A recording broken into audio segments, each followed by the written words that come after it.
Good evening. Welcome to the Spring 2024 Green Living Seminar at the Massachusetts College of Liberal Arts in North Adams, Massachusetts. This year's lecture series is entitled Greening New England. Each week's lecture will highlight the organizations, achievements, and ongoing efforts that are making New England more sustainable. Tonight's presentation will highlight sustainability initiatives on private lands in Massachusetts. Tonight's presentation will be given by Arthur Haskins, Vice President of Real Estate and Community Development at WD Cowls Incorporated Land Company. Arthur Haskins has experience completing numerous mixed-use, commercial, and residential developments in New England. At WD Cowls, the largest private landowner in Massachusetts, Haskins is involved in all aspects of real estate development and planning.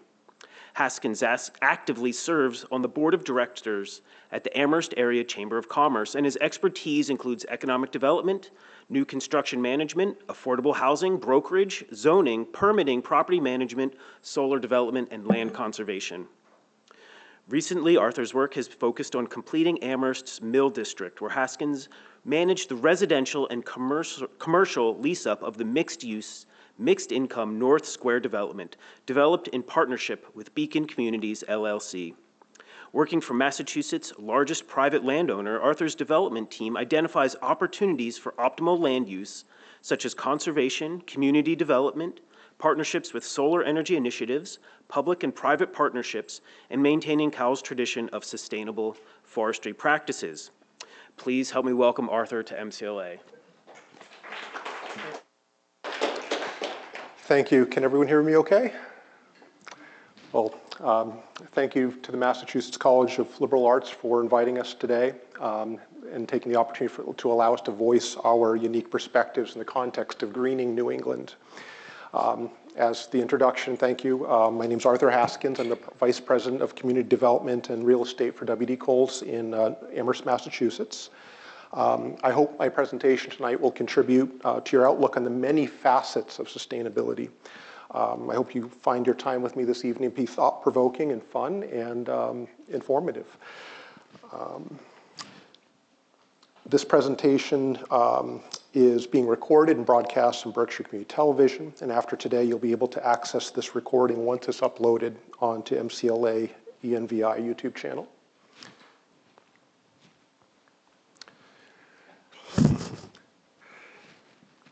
Today my presentation is going to be focused on providing you with some insight into the history and perspectives of the WD Cowls Land Company, and I think you're going to really enjoy hearing about how this privately owned land and real estate company is sustainably managed and conserved timberland while developing community from its home farm in North Amherst, Massachusetts since 1741.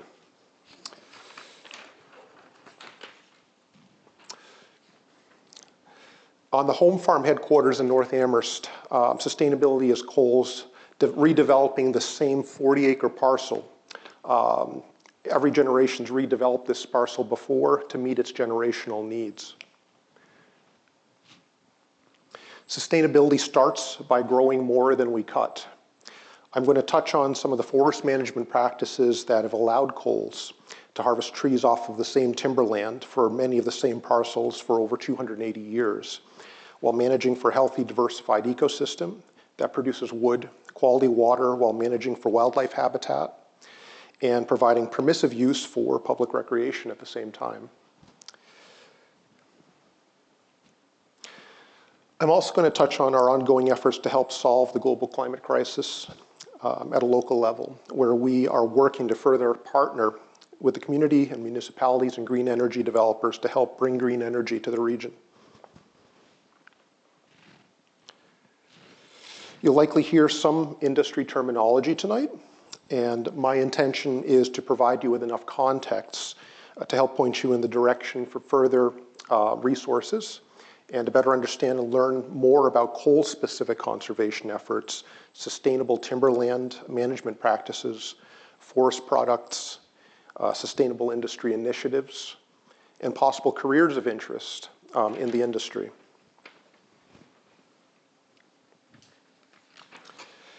I'm also going to touch on some forest terminology and examples of what a large timberland owner might encounter when managing timberland, and introductory topics that relate to the art and science of silviculture.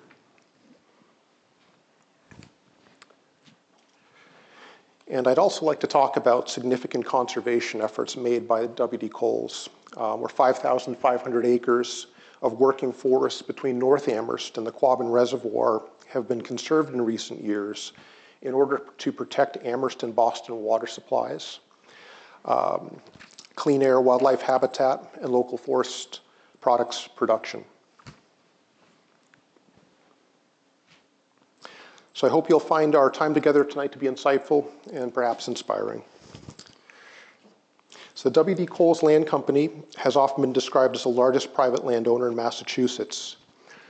Cowls has been sustainably managing timberland, as I mentioned earlier, since 1741. And according to Wikipedia, Cowls ranks 21st in the oldest companies still in operation today in the United States.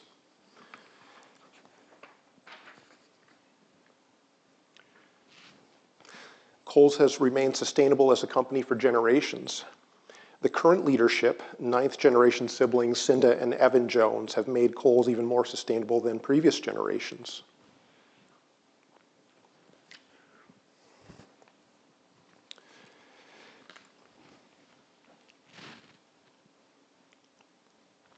So there's so much interesting history related to Cowls sustaining and preserving as a historic company while also taking a leadership role in shaping the community. A tradition of industrious and civic-minded, past-to-present company leadership has helped to sustain the economic viability of this family business for literal centuries. And this is our company namesake. This is Walter Dickinson Cowls.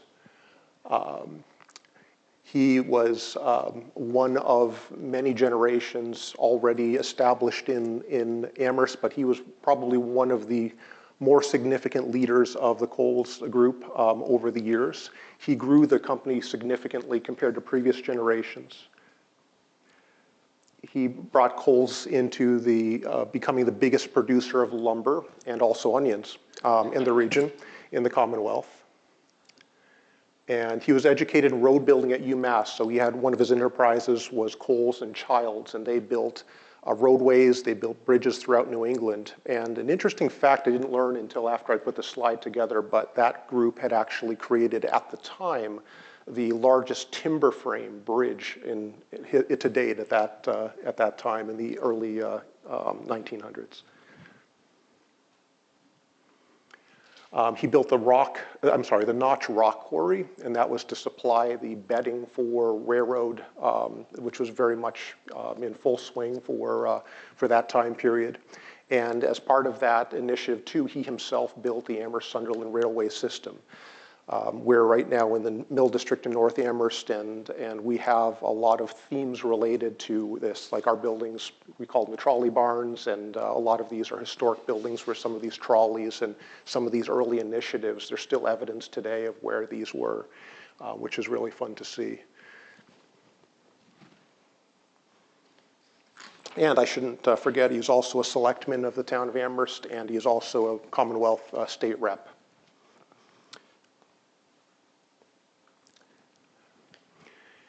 Hands-on. So here he is building the actual trolleyway. He was a developer and one of the owners of the Holyoke Street Railway Company as well.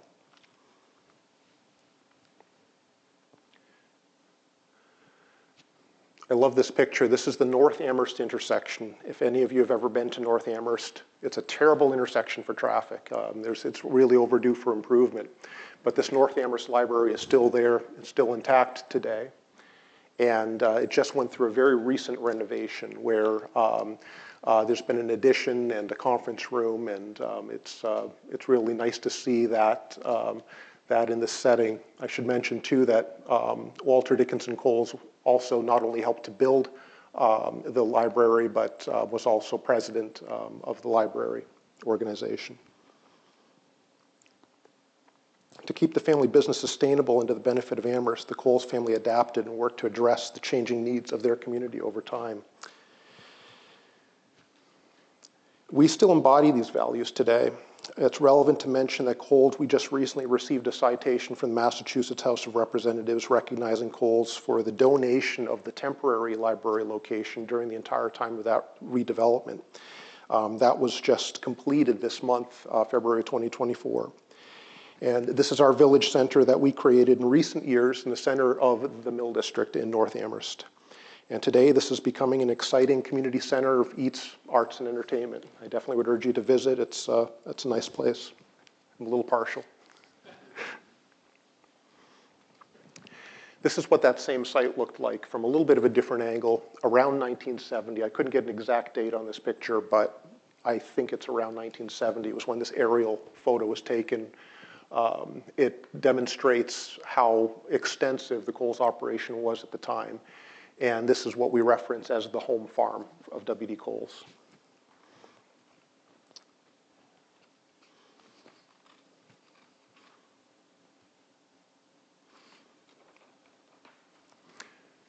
And this is North Square today. As I mentioned, each generation of the family built what their generation of community needed on the home farm while continuing to grow the timberland base and conduct forestry operations. So one example, a big example of forward thinking. At one point in our history, mobile sawmills would be out into the forests. And if you can imagine, logs were felled and they were processed right there on mobile sawmills in the forests. And one of the biggest sea changes to the industry was the advent of the new technology, electricity. So, I'll show you this. And this is the site of the first electric sawmill in the entire country. So if you can imagine, no longer are you milling lumber in the woods and then bringing the milled lumber out to sell at the home farm. Instead, trucks are bringing the logs to the mill and for the logs to be processed right here on site in the home farm. This was around 1940 when this happened. This was under the watch of Walter Coles Jones. His generation changed the industry and caused a big industry shift. And as a competitive industry, so many other manufacturers would quickly adopt this new technology, these electric saws as well. And logging and getting forest products to market would become much more efficient in the subsequent years.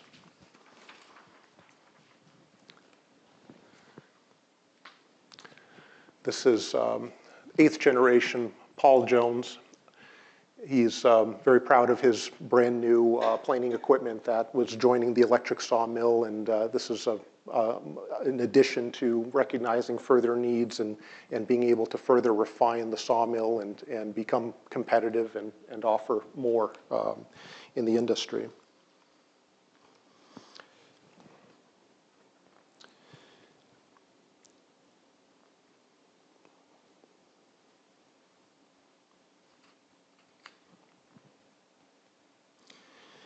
So some overall themes to the Cowls family business approaches over time: sustainably managed timberland, a trend of growing the company holdings by purchasing more than sold or developed. For example, if we'd sell some backland or sell a parcel, typically the proceeds of that would go toward buying more acreage, looking for further opportunities. Contributing to community betterment, the entire North Amherst area. Even to this day, one of the things that I really look forward to every other week is meeting with the entire District 1 Neighborhood Association. I'm on the Neighborhood Improvement Committee, and it's been a really impactful way to bring amenities to the community that we need. Things like trying to petition for electric bikes to get off of relying on fossil fuels and bringing further bus stops to the areas that we're developing where there's more residential, because we're trying to also not cause further burden with more reliance on fossil fuels, people driving cars, and that's a very big focus as in my experience with real estate development. Here's a picture of a Cowls mill gang. According to the book Tall Trees, Tough Men by Robert E. Pike, mill gangs like the one pictured here would work 14 hours a day with axes, with peavies, with pikes, and they would cut down trees, process logs, and get them to the sawmills by any means possible, including floating them down rivers. My own dad was born in 1928. His first job was working for one of these mill gangs, one of the last of the mill gangs. He was very proud of being one of the rivermen. He was tasked with actually riding the logs and managing the logs down the rivers. My grandfather had his pyrotechnic license, which sounds really cool, but the idea was, you've heard of log jams. The purpose of that was he'd use dynamite to help blast and allow the logs to be able to continue their path downstream to get to the places that their destinations, either mills or places to be picked up and brought to further destinations as well. The Coles Mill Gang was connected to the Henderson Home Builders, and this is a group that worked to supply lumber, and they had a tradition of supplying lumber for the very first homes settled in the valley and in Amherst, Massachusetts.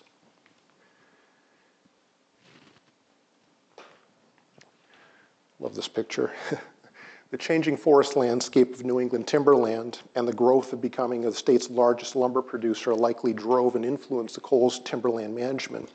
From pre-settlement forests to present, it's insightful to know some of the historical context and how overall management of the land and highest and best use approaches have changed through time and to meet changing needs.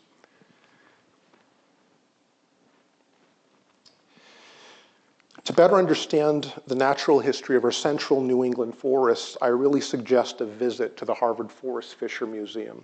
It's on Main Street in Petersham, Mass., and they have this very impressive array of forest dioramas.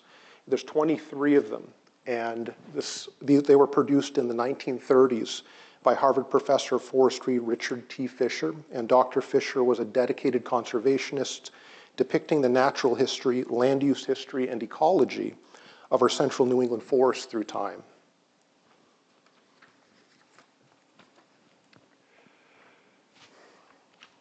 And while you're there, please make sure to visit the 24-foot panorama that was installed in 2022 in order to daylight, honor, and inspire necessary conversations about the past, present, and future land stewardship by the indigenous peoples. Their panorama was created as an initiative with the Nipmuc Land Stewardship and Collaboration Initiative. In present times, WD Cowls has also sought to further initiatives for Indigenous benefit. Efforts are in motion to help create opportunities with Indigenous leadership, like seeking development partnerships that could set the stage for housing, community resources, and cultural center opportunities for education and awareness. I'm going to show a few of these Harvard Forest dioramas, and a really wonderful thing as a resource. These fall under free Creative Commons attribution use. You can download, I should say, high resolution files directly from that website I just had up, and they have their password up there so that you can access all of the dioramas, and it's really intriguing to see the progression through time. This represents pre-settlement forests. First diorama, let's see.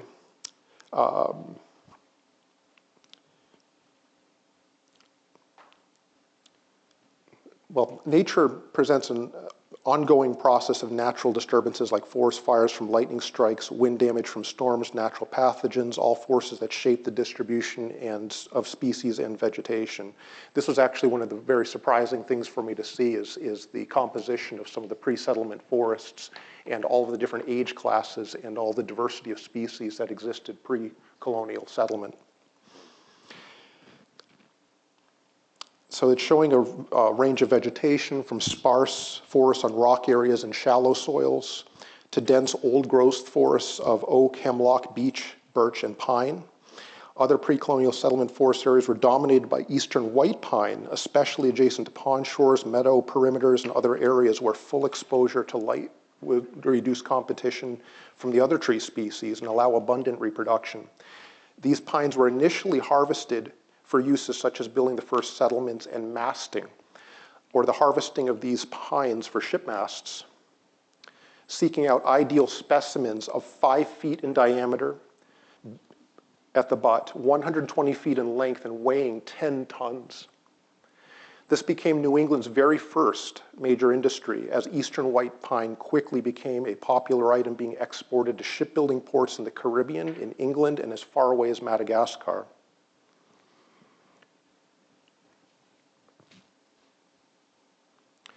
For me, it was really intriguing to see the depictions of the height of agriculture in the Commonwealth in central New England.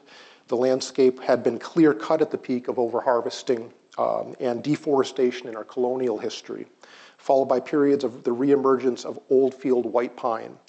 cessational species of hardwood species, and sustainable forestry practices became more prevalent, with forests showing resiliency after the 1830s peak of the central New England agriculture.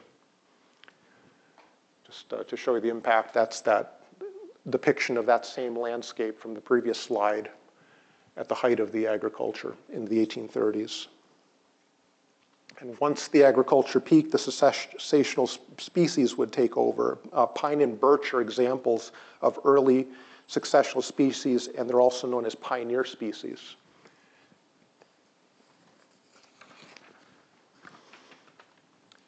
So as you can imagine, the lighter seedlings, like pine, had great success as successional species because the seeds simply carried further, more readily compared to other species like oak that are dropping acorns mostly below them. And of course they are carried through other methods too, but these had a lot of success being able to travel further distances with wind.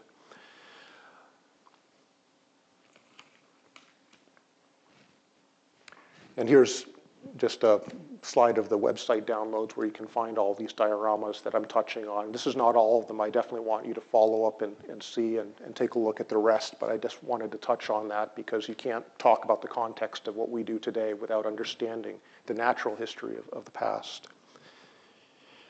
The history of New England landscape through its time's entire course load and deserves an entirely separate presentation. And if you have interest in the topic, I think really a visit would be in order. This is a rooftop solar array on our Coles building supply. We have a full building supply company adjacent to our lumber yard. Also a picture of one of our solar arrays, Pulpit Hill Solar in Amherst, Mass. Managing tens of thousands of acres of timberland sustainably, Coles adapted to industry changes and societal demands while looking ahead to identify opportunities, challenges, and threats to company sustainability. Each Coles generation has moved the company in a forward direction. Recent generations have helped to preserve and improve the environment via sustainable forestry and business practices to help us sustain as a society too. I'm going to come back to this at the end, but Coles is working to make a very positive impact to benefit the community and to help bring these green energy initiatives forward and to contribute to resolving our present-day energy crisis. So this is me before I was the vice president of WD Cowls land company for real estate and community development. So I have a long career and a long history of interest in trees. I also have a family tradition in harvesting trees for forest products. Earlier I mentioned my father's first job working with the mill gangs logging in the region, and my own Haskins family is intertwined with a settlement and unprecedented eminent domain takeover of the 4 lost towns of the Quabbin Valley, where my family is part of the first group that settled in the Quabbin area in the town of Prescott, and where my great-grandfather, Walter Haskins, returned to the region in the early 20th century. He'd actually had gone out in his youth to the Dakota Territories. His father was a veteran of the United States Civil War, and when the Dakota Territories opened up, they saw that as a chance for opportunity. So this family actually spent the bulk of their time in the Dakotas, and very unusual, they transplanted themselves back to our ancestral areas of Prescott to take over aspects of our family logging business, family parcels, and to continue our tradition of logging. I mentioned earlier too some of those portable sawmills. These are a couple of examples. This is our mill gang, the Haskins mill gang. This one is in present-day Shutesbury, Mass. And I'm very proud to still have the lunch whistle. It was an old locomotive whistle that was connected to some of the equipment. And I've got to get that thing hooked up.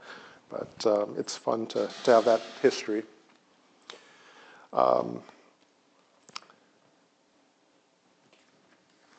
So, according to Haskins' family relation, the late Elizabeth Pierce, who was the curator of the Swift River Historical Society, Walter was seeking opportunity by returning to the region. As soon as he reestablished in the Quabbin Valley, this is what happened next.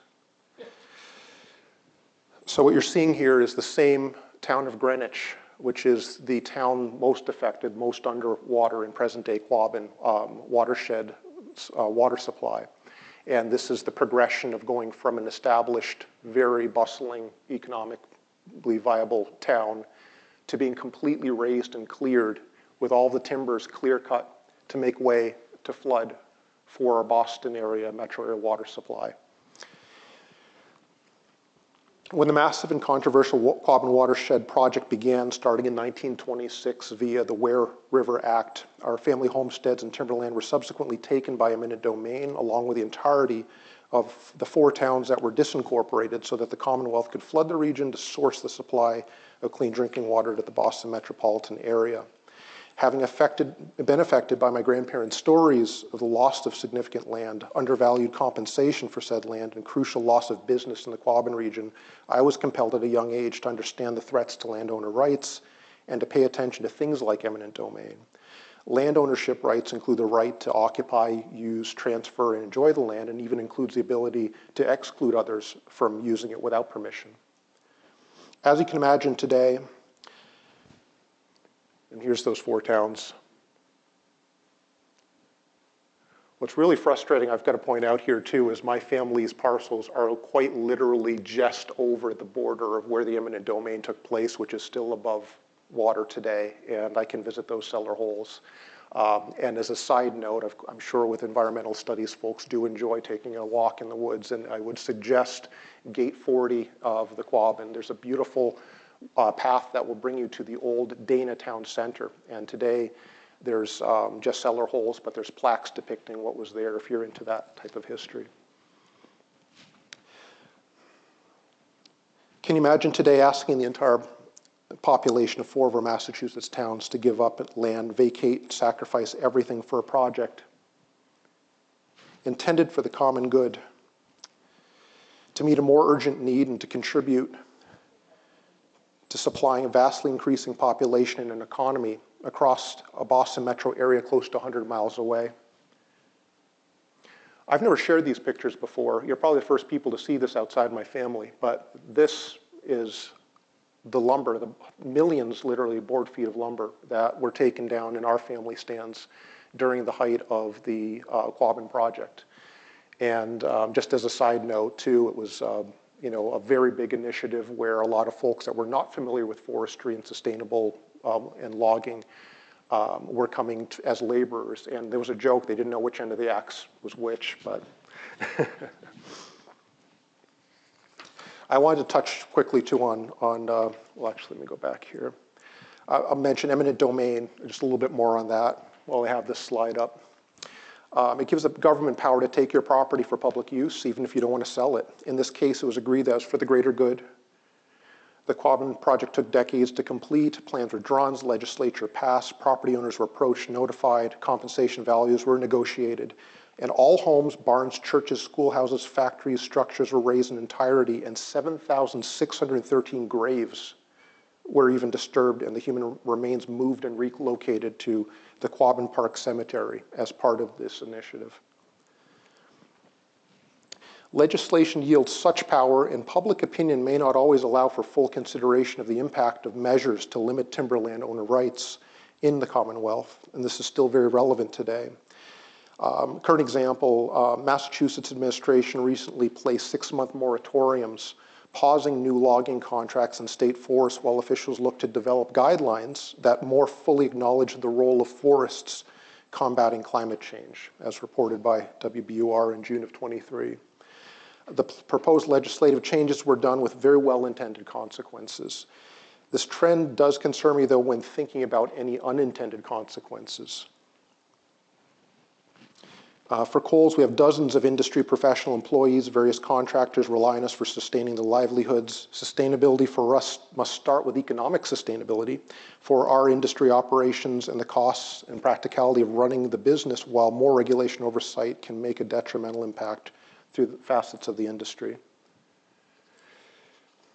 Unintended consequences and regulatory impacts to the industry can often outweigh benefits. For example, increased expenses, alter timber harvests and markets, increase land conversion to more compelling uses, and decreases in rural employment are factors that should be weighed as any new legislation is considered and as they're adopted.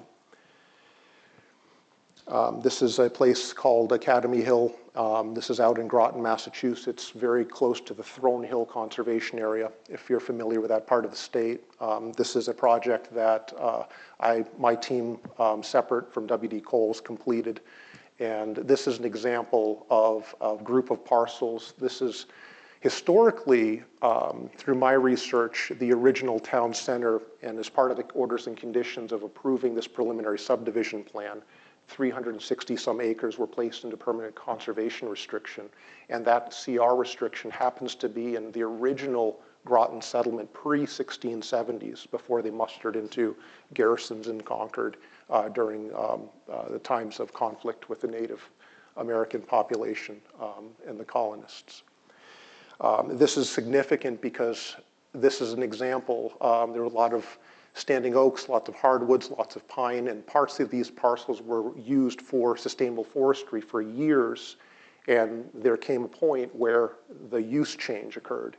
And you start to think about deforestation, what are actual threats to deforestation? Use changes where permanently now we have a different use.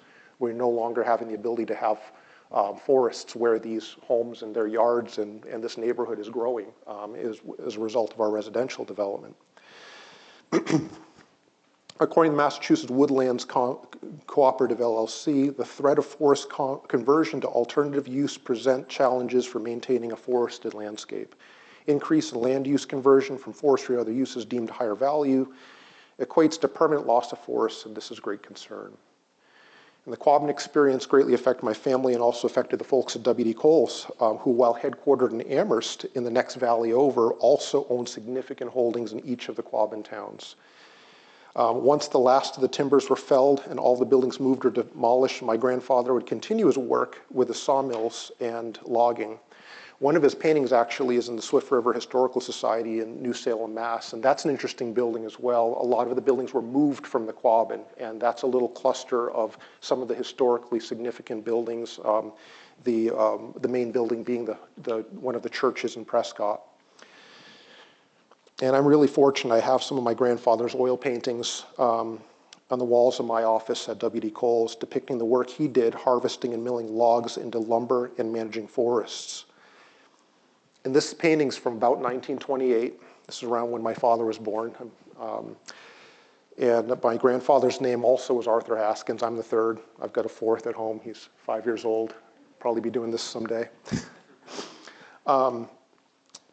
This depiction shows how he saw his work with forestry, and you can see in this depiction the thinning. And I point this out because it's significant. These are types of cuts in silviculture that are used in order to promote regeneration. We're essentially trying to achieve the establishment of a new age class when harvesting. So things like leaving behind trees to be able to naturally allow natural regeneration to occur are important. And him depicting this, I had no idea that that was what that was depicting until I joined Cowls and learned more about the practices of forestry.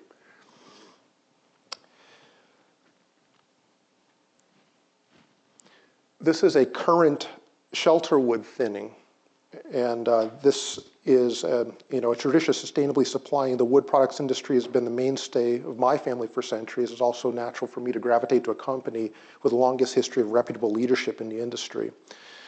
So I wanted to point this out because this is very much similar to what my grandfather was depicting. A lot of times too, I'll point this out, this is not a clear cut. A lot of people will look at this and think, oh, this is a clear cut. And in fact, this is what we consider a shelter wood cut. I'll get into a little bit more of just touch on some of those topics a little farther in, but I just want to compare this to that painting just to help illustrate.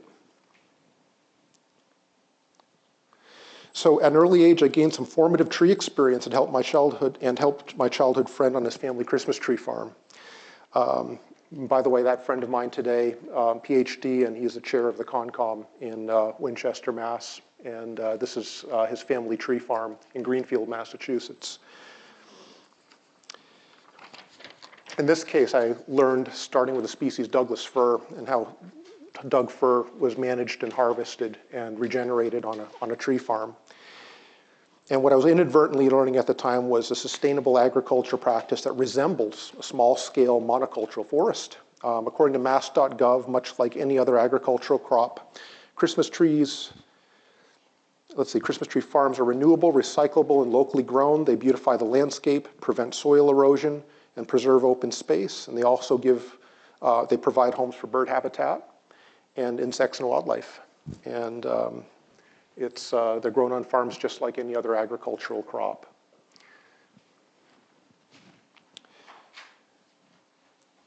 So my new familiarity with Douglas fir and my work with Doug fir continued. And I landed some of my first jobs with the timber frame industry for heavy timber manufacturing. And I was very new to the industry and really eager to take in and understand. And I had my own interests about sustainability and my clientele as well, wanting to make sure that they're doing an ethical thing if they have an interest in creating this type of traditional construction. Here we see a lot of Doug fir. This is the Fazig-Tiptig yearling auction site in Saratoga Springs. We have a traditional Chinese-style timber frame that was done in Long Island, and one that my wife and I visited a couple of years ago up in Haliburton, Ontario, for one of our company projects, separate from Coles. This new familiarity with mature Douglas fir was a result of these jobs with heavy timber construction, and it brought me across the entire North American continent. So WD Cowls sawmill also processed millions of board feet of lumber through the sawmill over many years, and naturally Cowls also supplied dimensional lumber for many of my builds. On my first projects, I was working again primarily with Doug fir, and specifically #1 graded Doug fir, kiln dried and free of heartwood, shipped from the Pacific Northwest to be milled and cut in a factory in Western Massachusetts, and then shipped all over the world as a pre-cut material package for on-site assembly. So heartwood-free Douglas fir is favored by some timber framers because it tends to yield a more consistent moisture content across the grain compared to having center heart. And the idea is that it helps control excessive twisting, checking. It creates a little bit more of a stable structure. And that was a very desirable aspect of the wood of the heavy timbers that I had my first experiences with. But it started me thinking, what happens to the rest of the wood? Where's the heart go? Where's the rest of the tree? So this was a new concept to me, and I was personally compelled to gain a little bit more of a sophisticated understanding, and also to inform my clientele and myself on how these Doug firs were harvested sustainably from managed forests, and the environmental impacts of managed forests, and what happens to things like, as I mentioned, the heartwood and the rest of the tree. Something I learned from the timber framing industry was with my Doug fir sourced from the Pacific Northwest. It's a species that has a relatively fast rate of regeneration, which lends itself to being a sustainable material. Most of my timber frame materials were sourced from forest managed to standards such as the Forest Stewardship Council, FSC, or Program for Endorsement of Forest Certification Guidelines for certification. In my work, using my Eastern White Pine source with FSC certification meant I could allow my environmentally conscious clientele to rest assured that the products used to construct their homes were coming from responsibly managed forests that provide environmental, social, and economic benefits.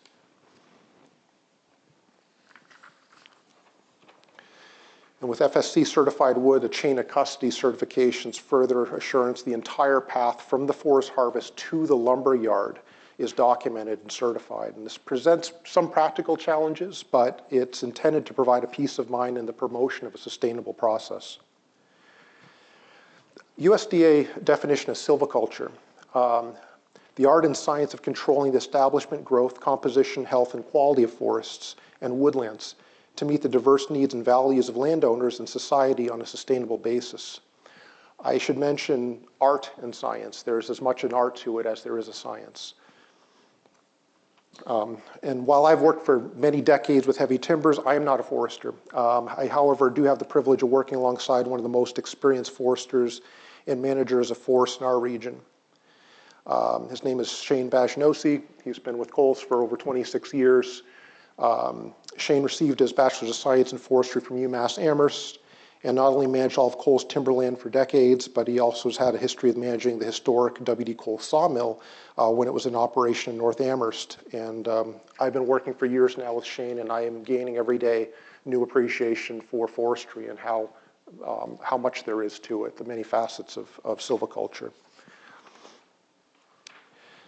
Some things Shane taught me.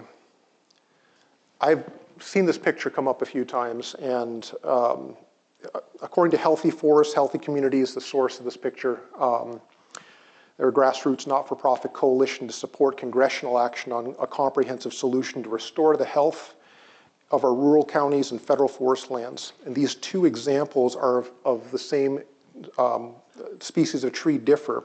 The larger is from a managed forest, benefiting from less competition for sunlight, soil nutrients, and water than the smaller tree of the same age from an overcrowded tree stand. The wider grain indicates that the tree received more water and a faster growth rate, and as you can see, diameter is not a good indicator of age. I'm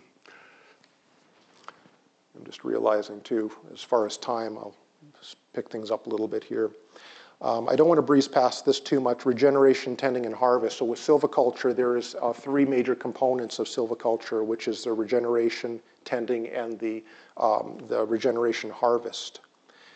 And so in New England, we gravitate, rather than plantations, rather than planting seeds and seedlings, we rely on natural regeneration. We have a major factor in New England. It's the browsing white-tailed deer is one of the major ones.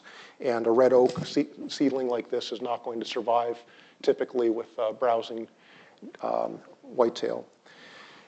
Tending helps the selected trees grow, and it typically involves things like crown release at the tree canopy or thinning or pruning. Essentially, we're selecting the trees that are desirable, and we are doing what we can to promote their growth. And the regeneration harvest. So some or all the trees are cut. A new age class is created, and there's a number of different types of cuts. I should mention too, any one of our cuts, all of our forestry, we are under the strict guidelines of DCR as far as our cut plans that run through our state forest service foresters that work on the ground to assure that we're complying with rules. And in the conservation land working forest, there's an additional layer where Massachusetts Fish and Wildlife is a governing body, making certain that we're complying with all of the requirements and conditions. The shelterwood cut's the most important and most common one for us in our region. And as I mentioned, some of the trees are harvested, some are kept in order to allow seedlings to regenerate and to create a new age class and establish that. And unlike a seed cut, in this case, we leave the shelterwood and we create multiple age classes in order to create more diversity. This is just a quick slide of the Walter Coles Jones working forest, which is part of the 5,500 acres that were recently conserved. I'm just going to jump ahead a little bit. So ground-mounted solar installations. Now, here is another use for our working forests. We've put a lot of land into conservation. And we're looking to also contribute to solving the green energy concerns and the climate crisis. Cowls has won numerous awards for sustainable forestry, and I have a whole list of them, but I think one of the really important things I wanted to touch on was the fact that we are really in a climate emergency, and we haven't acted fast enough to transition to green energy, which is why we're here. The Massachusetts Clean Energy and Climate Plan is our roadmap to addressing the climate emergency and includes adding a total of 8 gigawatt of solar by 2030 and 27 gigawatt by 2050. And today we have 4 gigawatt of solar established in Massachusetts, according to DOER reports recently released. Ground-mounted solar arrays in forests and on farms has led to considerable opposition in Massachusetts.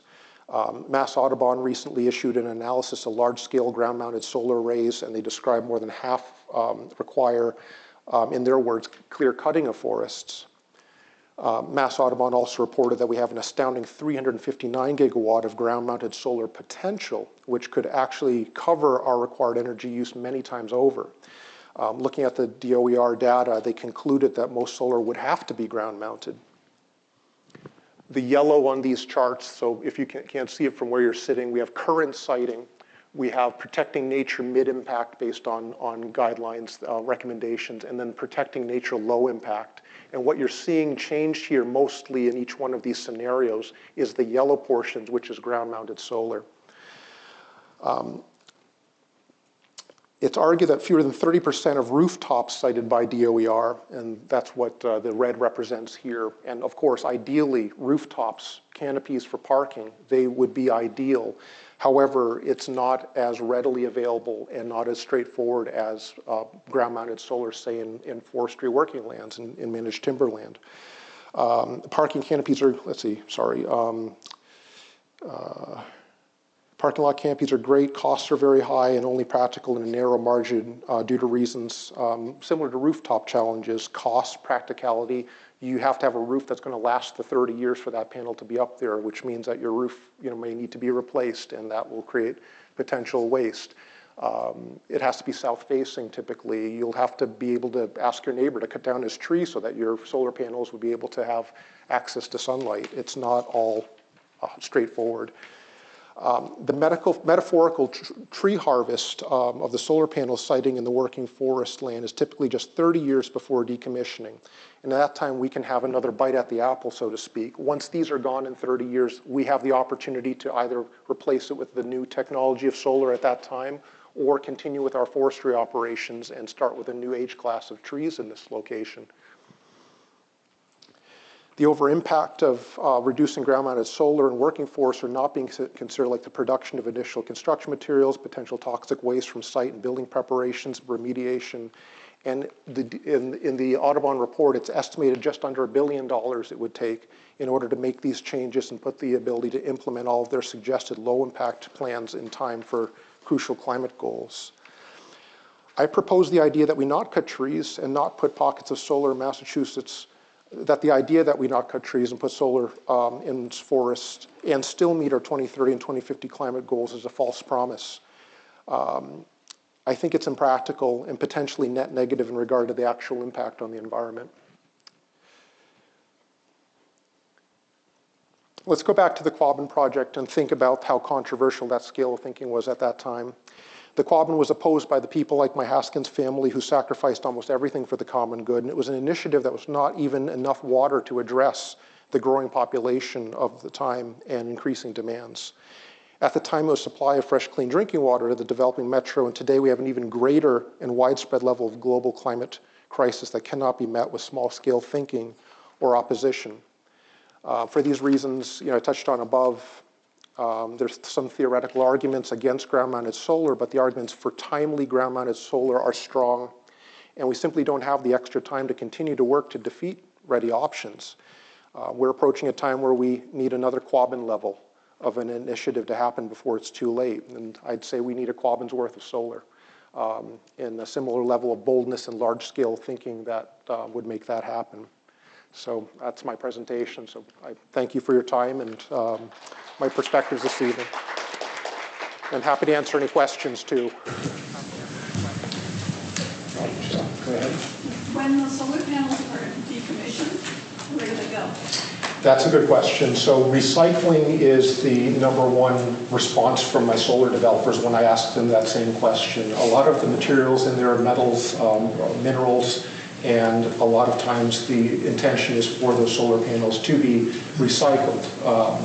But I don't know the specifics of that, but I think that that's kind of generally what I've heard. Recycled meaning used again?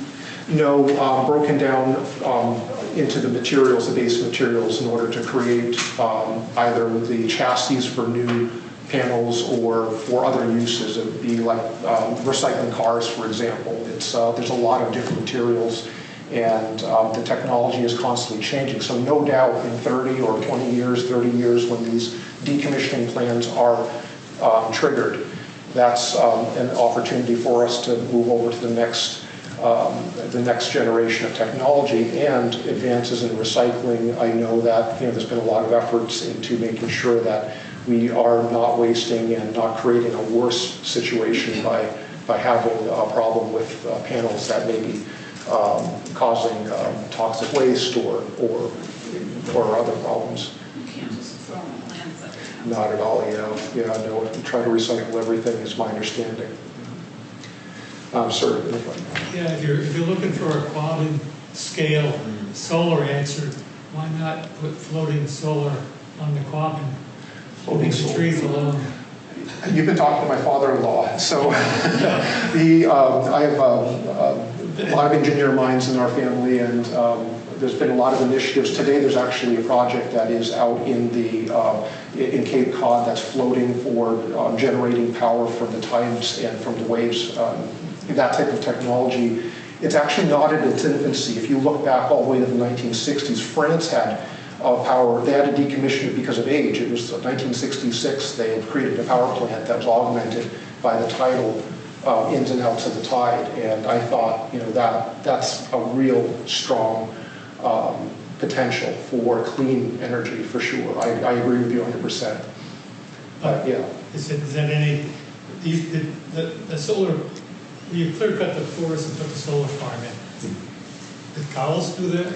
Yes, and we would harvest the trees and put those solar panels up. And even if those were gone, there are situations that are appropriate for clear cutting. I know there's a lot of negative connotation with the term clear cutting, but if you think about the way that natural disasters happen, red oaks actually evolved to rely on forest fires as well, one mechanism to help with regeneration.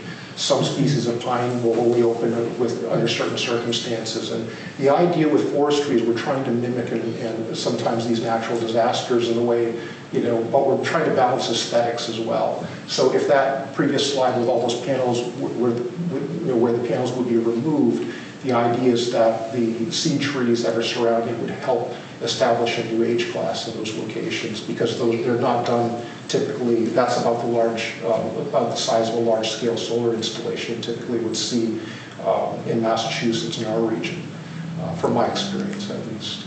Would you ever consider dual use? Absolutely, yes. If there's opportunities for it, I totally, agriculture. I had a lot of thoughts related to.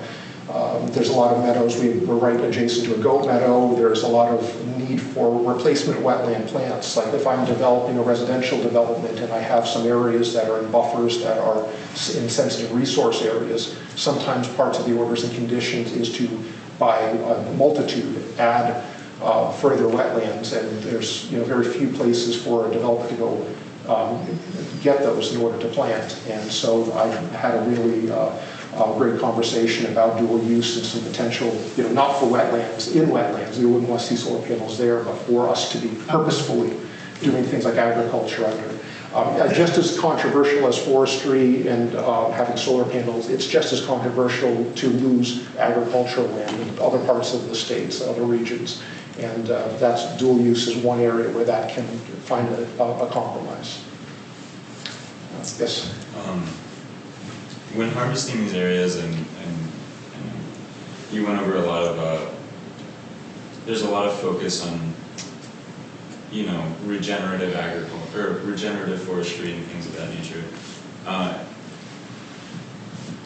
There's an abundance of invasive tree species in Massachusetts, like Norway maple. Are those treated differently when it comes to regenerative agriculture? Yes, we will focus on things like, for example, oaks. They produce more food than any of the other tree species, from my understanding, of the native tree species. We're trying to promote the trees that are desirable. The Norwegian maple, one of the big threats to forest is the climate crisis causing these shifts and causing some of those invasive species to proliferate in the region. And so if we can control that and manage forest, it's definitely part of what's considered when we're putting together cut plans and working together with authorities to get those plans approved. But Norwegian maples, they grow like weeds. I had to take down plenty when I cleared my own small little backyard. And you're right, it's an invasive species, and something that we consider as we do our forestry practices. I imagine that's quite a concern with eastern white pine as well being, on the decline. Yes. That's why the FSC forest certifications were so crucial, and that's actually my first work with understanding FSC was not when I was working with the Doug fir as much. I was actually wrapping my mind around trying to think of is this really sustainable to bring on truckloads Douglas fir across the country to be milled here and then shipped as a material package, sometimes all the way back to the West Coast.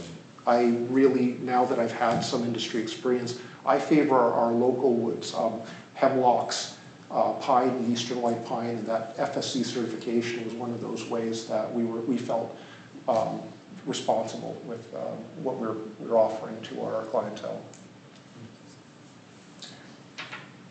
Yes? What's the difference between silviculture and agroforestry? Ooh, you've possibly stumped me here. That's a good question. I actually don't think I know the answer to that. I know that there is a difference, the silviculture being the art and science, and those three components of silviculture, but agroforestry, it sounds like a very close cousin. If anyone in the room does happen to know the answer to that, I'd appreciate all ears, but I think you've stumped me on that one. Thank you. Yes? What's the difference between woodland and forest? Oh, managed forests and forests and woodland, they're all interchangeable terms, but we tend to, by convention, talk about managed forests and timberland. The timberland referencing the parcel, which can include wetland resources, it can include other aspects, meadows, pastures, whereas forests, a lot of times we're thinking of trees per acre and those types of things. But a lot of those are overlap and are used interchangeably in our forestry disciplines. Yes. In the picture of the two different, the 17-year sections, is the quality, the material properties, the hardness of the wood comparable in those two? It's comparable enough for practical sense, but you are actually correct. There is a difference because you'll hear a lot of folks that have been in the industry a long time favoring tight grain woods and old growth with that tight grain. In practical applications, we do not see a practical difference when we're milling or when that wood is now spending the rest of its life sequestering that carbon in a heavy timber frame home. I think from an engineering standpoint as well, it doesn't seem that there's value differences depending on the age of the species from what I've worked with engineers for those heavy timbers, for point loads, snow loads. But I think in theory, I think you're absolutely correct, there is a difference. There has to be potentially some structural differences because you are seeing much more of a width to that grain. Does that affect the lifetime of the structure that's built out of that wood? Right. Yeah. Do you think one is shorter than the other, or do you think they're pretty comparable? I think it's comparable. I think, there's other times too, even outside of managed forestry, where you'll find dendrochronology is a really interesting science. That's another aspect of wood where folks will bore a hole and look at the tree ring growth and compare it to different times in history if they're trying to date an old structure. And so some of those times you'll see woods that have a tight grain pattern or not in the same regions, depending on where the wood was harvested from. Great. Yeah. Thank you for coming tonight, Arthur. Thank you for having me. Appreciate it.